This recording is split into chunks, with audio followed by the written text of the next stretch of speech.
And to get some perspective here, we are joined by DD India's Shubhendu Ghosh on the story. Shubhendu, Donald Trump has promised trade fairness for Canada, but has fallen short of announcing a deal. So do we have clarity as to where the trade talks between US and Canada are headed? Hello, Tanvi. Good morning. Well, what we're learning from the sources and from the trade negotiators is that for now, there is no trade deal. What Canadian Prime Minister Carney visiting the United States in about 5 months. He was in the Oval Office 5 months ago in the month of May. First visit as new Prime Minister of Canada. And now he visited again with great expectations that there would be a trade deal, except for some vague references to how America is going to be fair to Canada. There is no clarity as to the direction in which this trade deal is headed. However, the fact that the trade negotiations have still been on past the August deadline that President Donald Trump had set does indicate that there appears to be a positive momentum, although no conclusion as far as Canada and US trade talks are concerned. We have to just quickly also understand, Tanvi, why it is important to talk about US and Canada trade agreement. The trade volume, if you look at last year and traditionally, upwards of $760 billion of trade that US and Canada do. That makes Canada the second largest trade partner for the United States after Mexico. Look at the trade deficit, it's not much. It's about $62 billion. It's not much as compared to the other two top trade partners for US. With China, it's upwards of nearly $300 billion of trade deficit. With Mexico, it's upwards of $170 billion of trade deficit.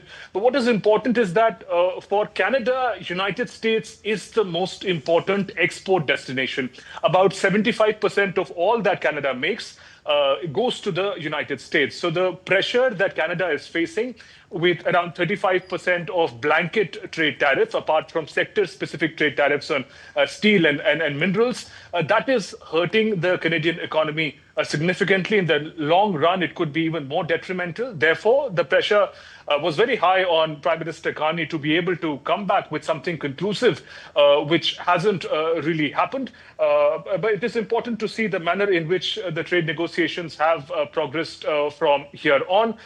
Trump, again, of course, as we were talking about earlier, putting extra pressure on Canada.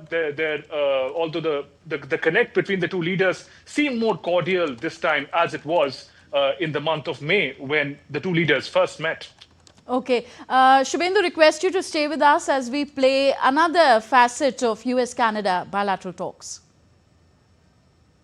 The merger of Canada and the what United you have created. That wasn't where it was going.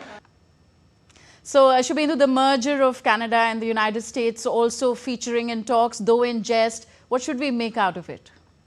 Well, that joke doesn't really get old for Donald Trump, does it? But it's interesting the manner in which Prime Minister Carney responded this time as compared to how he responded in May. In May, he was quite blunt. He said very clearly, taking the joke rather seriously, as perhaps one should, because it is in reference to a sovereignty of a nation. He had said that, look, Canada is not for sale. Let's talk about the trade deal. But this time, the two leaders could have a laugh over it. Also speaks volumes in the manner in which President Donald Trump wants to convey who's the boss in the room, who has an upper hand in these trade negotiations. And for Prime Minister Carney to just sort of take it lightly, because he now needs to focus on the real challenge, the trade deal, which must happen.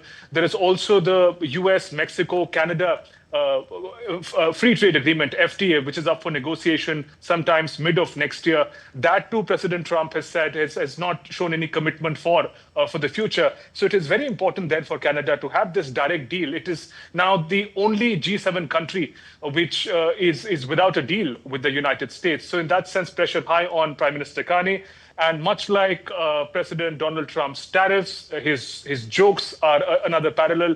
You may not like it, but sometimes you have to laugh along. Yes, you have to laugh along. Thank you very much, Shubhendu, for all those updates and analysis on the story.